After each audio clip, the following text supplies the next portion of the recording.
Hello, Hans. I'm so excited that you'll be directing our tour in Normandy this year in August. Okay, thank you. Hello, Kristin. Hello, Jack. Nice to see Yes. you. Greetings. Okay. So you've been to Normandy many times, I'm sure, and we're one of the things that most of our guests will be familiar with is Monet's garden. What can you tell us about what that will look like in August? Oh, well, everyone wants to see Claude Monet's garden and, of course, his house as well, that green house there.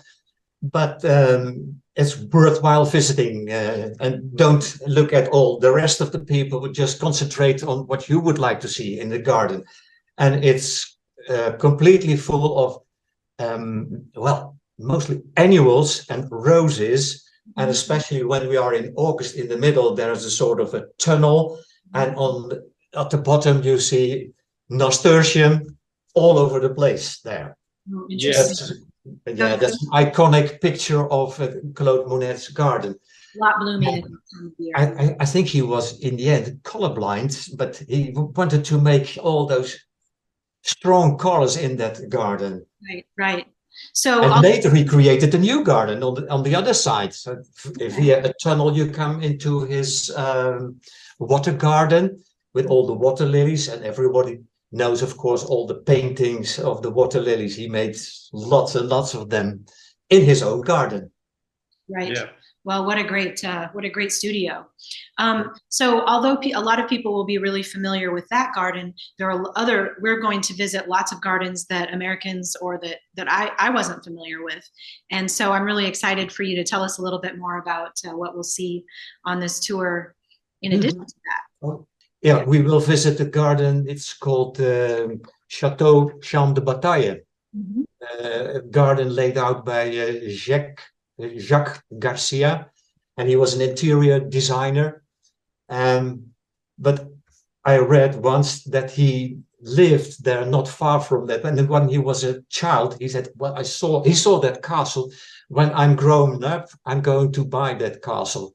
And really, it happened. He bought that castle. It was a ruin. And the garden, he found some very old, detailed information about the garden, and he made a superior garden, well, like Versailles and Vaux-le-Vicomte, not far from that. And when we are there, I went there several times, and I was amazed. We were the only group there visiting that garden. Whereas in Versailles, everybody goes to Versailles. But this one is spectacular because he added new elements in that garden. Not in the Baroque garden from that time, but I'm not going to say that now, but you will find it out yourself. We don't want to give it all away. Stunning. Yeah.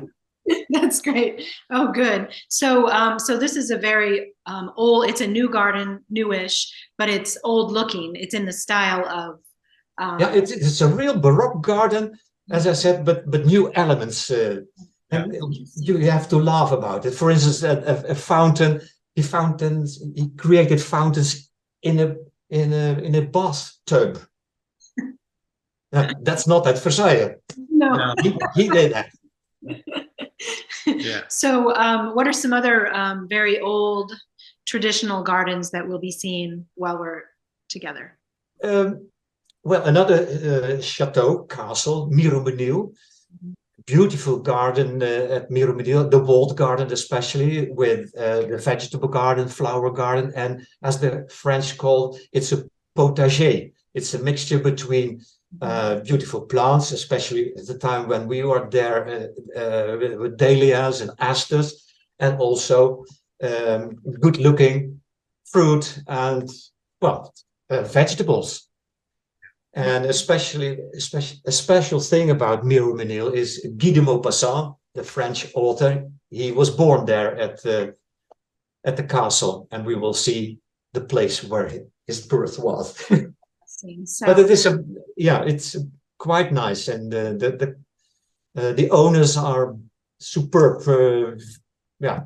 People who can introduce us there. oh, wonderful. So we will have a contrast between some public spaces and some private private gardens where we'll get to meet the owners and the gardeners as well, right? Absolutely. At the Jardin d'Angélique, we will meet the owner, and it's called Angélique because the owner's daughter, when she died, said they wanted to create sort of memory of her, the memorable garden, and that's why they called it the Jardin Angélique.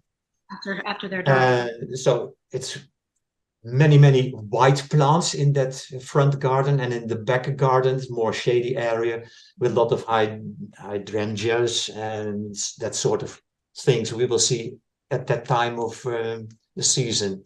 Yeah, wonderful.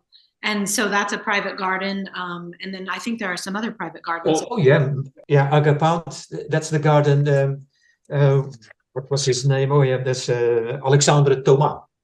Okay. And Alexandre Thomas, also a designer, and he created a sort of cool garden. You won't see any lawn there, but you have to walk between the shrubs and the bushes and the trees, and some water features, just like a sort of brook meandering through the garden.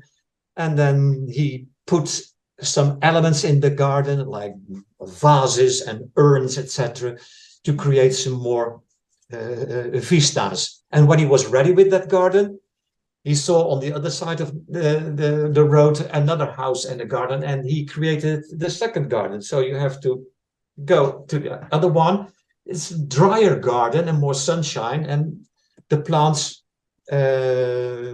more resilient for that warmer type. And in Agapound, like the word Agapound, lots of agaplants flowering. So we've talked about some kind of formal styles, and we talked about sort of the English style a little bit. What are some of the other styles of gardens that we'll be seeing while we're on our tour? We will, when we go to the coast, Miromedil is on the coast, and Étretat, we will visit Étretat, the village near the cliffs, the Albaster coast, steep cliffs. And one of them is called the Needle. This is a very famous one. Everybody wants to go up the cliff to see that view, and down you see the Étretat. But we go with a sort of small train uphill the other side, and then we will find Jardin d'Étretat. It's a new garden, 21st century. Alexandre Grisco, he created there a garden. It just consists of all sorts of green plants like box and yew, etc. But it's on a steep hill, and so you can have a view from the top and from the south. And in the garden, all sorts of sculptures, and they are, you have to laugh about it. There's one with all sorts of round heads, and one is smiling and the other one is sleeping. It's a must-see, that garden. And the lady, the owner of that house at that time, Madame Thibault, she was an actress, and Claude Monet was a friend of her, and he made that famous painting of that cliffs just from there, from the garden at Jardin d'Étretat. Wow. Absolutely, fantastic. So speaking of that garden, difficult to describe. There are also elements with sound in the trees, and I'm still wondering is it the wind that creates that sound, or is it just artificial with a sort of radio in it? But gives you an illusion of where am I? And all with great views of and great views, absolutely. Amazing. So another newer garden that we'll be visiting is Plume. Jardin Plume, the with all the grasses. Yeah. Sylvie and Patrick Kibel, they created one of the very new gardens, and it also a nursery next to the garden. But he is also a landscape artist, and he created there a garden in an orchard. And he used blocks of grasses, and in the blocks of grasses, all the different types of grasses, plants that try to get up and mix up with that grasses. Oh, it's a garden you must see. Otherwise, I can't explain how it really is. Don't visit that garden in April, because then they have to cut all the grasses and then it's just an orchard. But later, that is a garden, and as you, next to that grass garden, there's also an autumn garden with dahlias and all plants that are thriving in at that time, with fennel and crocosmias, etc. So it sounds like there'll be lots happening in August. Oh yeah, absolutely, yeah. Good.